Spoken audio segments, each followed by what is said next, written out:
Hello everyone, I hope you all are doing great. We heartily welcome you all to our YouTube channel cadcaemaster. If you enjoy what you see, hit the subscribe button and turn on the notifications so you never miss an upload. Okay, so in this session we'll be going through the direct morphing tools, the forming and the ANSA Fillet Morph, and a few advanced features like how do we create the stamps and ribs. We'll see it. Okay, let's get started with this session. Okay, so this is the model. Again, this is just only for educational purpose, guys. So today I'll be taking you through the morphing tools. So if you want to activate the direct morph, you can go to the three dots. You have the morph. You can just activate this. So initially it will be like this. So if you want morph, you can activate this. Choose one of these. I would like to go ahead with the direct morph. So a lot of tools are available. So we have the beads. You can use the rib. You can create by using these features. And then we have the members. We have the position. We have the fit. Okay, the form, the fillet advanced tool which is introduced in 25. Yeah, so you can set the parameters for these DFM and the morph, and then you can change it whenever you need. So a lot of options are available. So I'll be covering only I think 3 of them today. Let's go ahead with the DFM. Okay, you just select this tool. In the move tab you have different options: translate, rotate, scale, transform, offset, align, like this. So align is also a good tool, and offset and translate also. Let me take you through offset. Okay, so you can just define move type as an offset. You know, to define the region. So for that I'll be using the selection, so poly area. So let me try this particular area. So once you select this, you can middle click. So it will ask you for the offset value. I'll take it 1. So at the moment default is fine. So if you want, you can set it to 2, 3 or 0.5 difference. Yeah. So next, a morphed entities transition region you need to define. For that, shortcut is Alt E. If you press, automatically tool will select the transition region. So very advanced. Okay, or else we need to manually define it, but it will take a lot of time. But Alt E is to add, Alt S is to use it. Remember that. Okay, yeah. So middle click, the bounds, I'm not going to set any bounds. So now if I apply here, so direction is downwards, you could see. I'll simply apply, and now it moved, right? So if you want to see the offset, so this is how it is moving. Yeah, you can see. So you can see the transition region is automatically adjusting accordingly, right? And if I accept this, this is fine. If you want, you can save this parameters, save as parameters. So if I simply click OK and then accept this, it will be stored, right? Now if you want to change it, you can go to the parameters. So in the parameters, if you right click and if you go to the morph again, you can change the values. So again, you can set it accordingly. Okay, so this is how you morph it, and then this is how the shape looks like, right?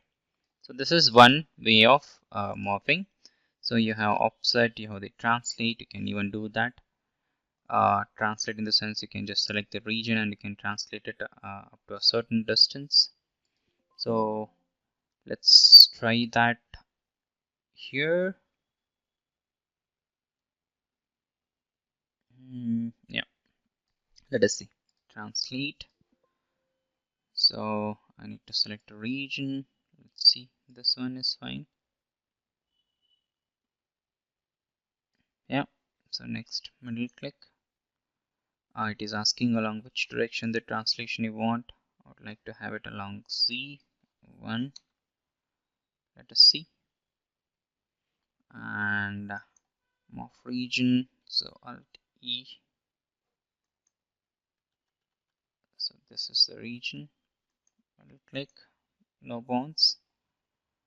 Let us apply. You could see this region will move. So if you want, you can even try this up to 8 iterations like this. It will be translated.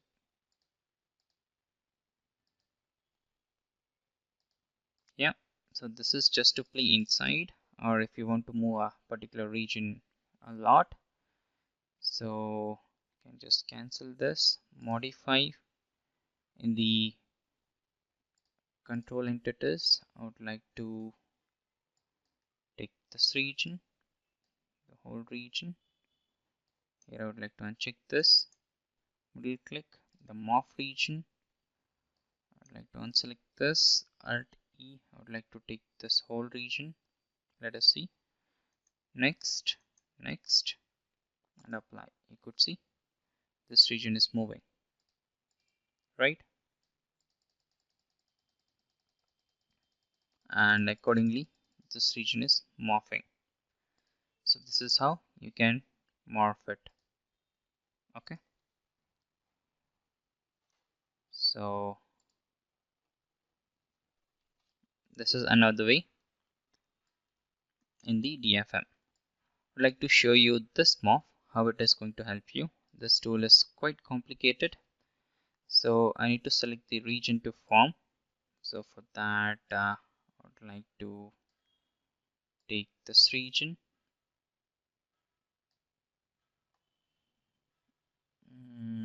I think this is entire morph region. So let me just go back one step. Yeah.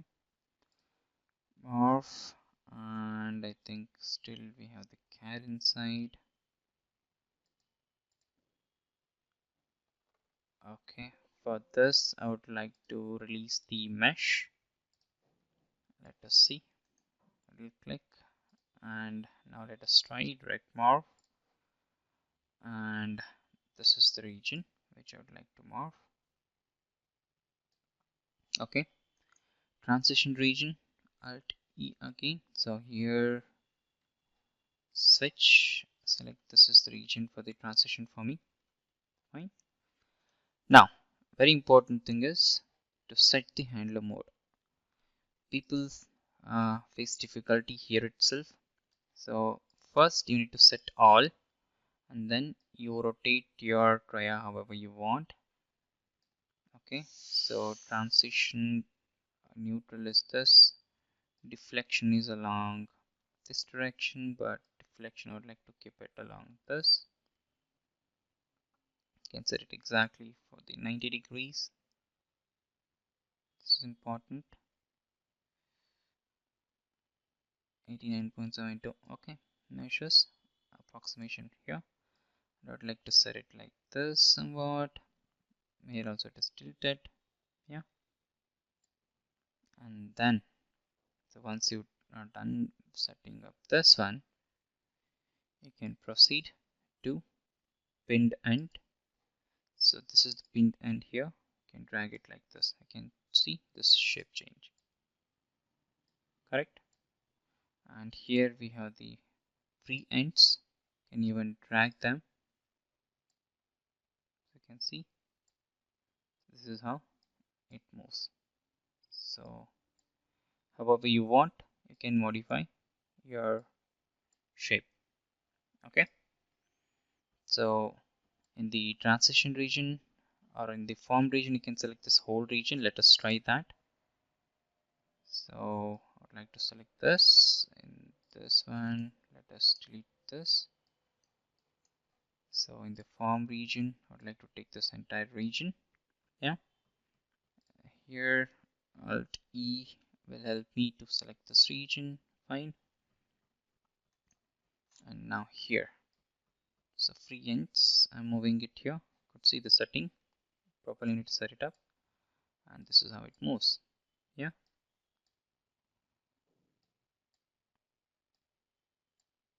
you can see, you can even do like this. So this is for scaling up. Okay, ratio this one fine. And yeah, and then here we have the pinned end. So this is the one. This will help you to move it like this. Okay. So depending upon the requirement, you can try to play around and you can get your shape accordingly. So this is about the forming, so it will help you to change the shape. Okay. Now one of the important tools which I would like to showcase is the fillet. So this tool will help us to capture the regions. So let me just try a certain region only. So from here to here to here. Now this tool, the Fillet Morph, has the advanced technique. So you could see it almost shows you the value, how much is the radius at this region. So it lies from 5.8 to 6, so approximately it is 6. Okay, now I need to select the transition region. I'll press Alt E. So here it will have the options, the radius scale, offset, and the target radius. So I prefer target radius, so now instead of 5.9 I would like to keep it exactly 6.1. So software won't fix exactly for the 6.1, but you could able to see the values here exactly near to 6.1. So if you middle click and you could see the preview, it is fixed. Or if you want to increase the value to 8 and see the preview, this is how it is going to fix, right? Now once you do that, you can even improve the mesh at that region, or else you can't. Okay, now how to measure this?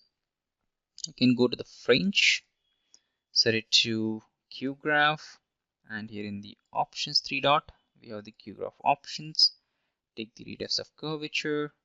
I would like to set minimum to 10, apply, and you could say this region, or else let me take it as 5, it's gone, so 15, apply. So maximum put it to 25 and I'll close it, and you could see these are the regions with the radius it shows. Yeah, so now let us see what about this radius. You can activate this one. So info, here you can see it is radius of curvature is okay, this is 25. I think there is an issue, so it is measuring the diameter. I think in the latest version you can get the radius value to measure it properly. So I can just select 3 dots, and here I can select the inscribed circle, and this is 16, and divide by 2 is 8, right? So this is what the radius value is. In the latest version this has been fixed. You will get exactly the radius value and the fringe plot also according to the radius. So yeah, so this is very important update in the fillet. Yep, I hope you're clear with this. So how we gonna use the morph tools inside the ANSA. So again, I would like to show you these features. So let us see how this stamp works. You can just select the stamp. You can define the location where you would like to put it. I would like to try here, and it will ask you for the diameter, height, radius. In the stamps we have the rectangle around it, and if you want to have the bead, you can just choose that. The bead type, you have it here, and we have the stamp. Yeah, and then we have the openings, flange, and rib. So let us try with the stamp, and here if you want to move it, you can do that. Transform feature, enable feature to detach, next, and this is how it creates. Could see, and this is the solid, and for that you can see this one, but this is the stamp. Yeah, or else let me just try to show you in a proper manner. I would like to select this face, and next it goes inside. Okay, Control Z.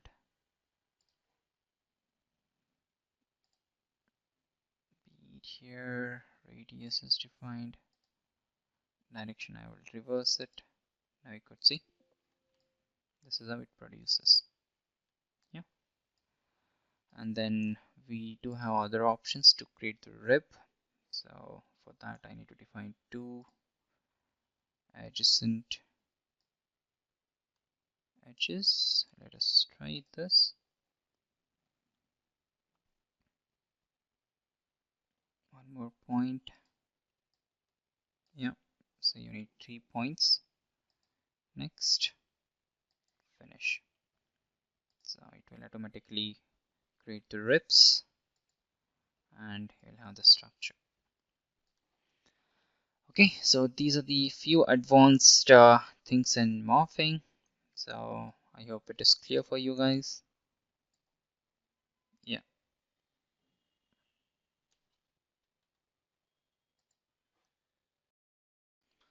Finally, to summarize, we had gone through ANSA Morphing tool, Direct Morph tool, Forming, Fillet Morph, and the features. Yeah. That's all. Thank you.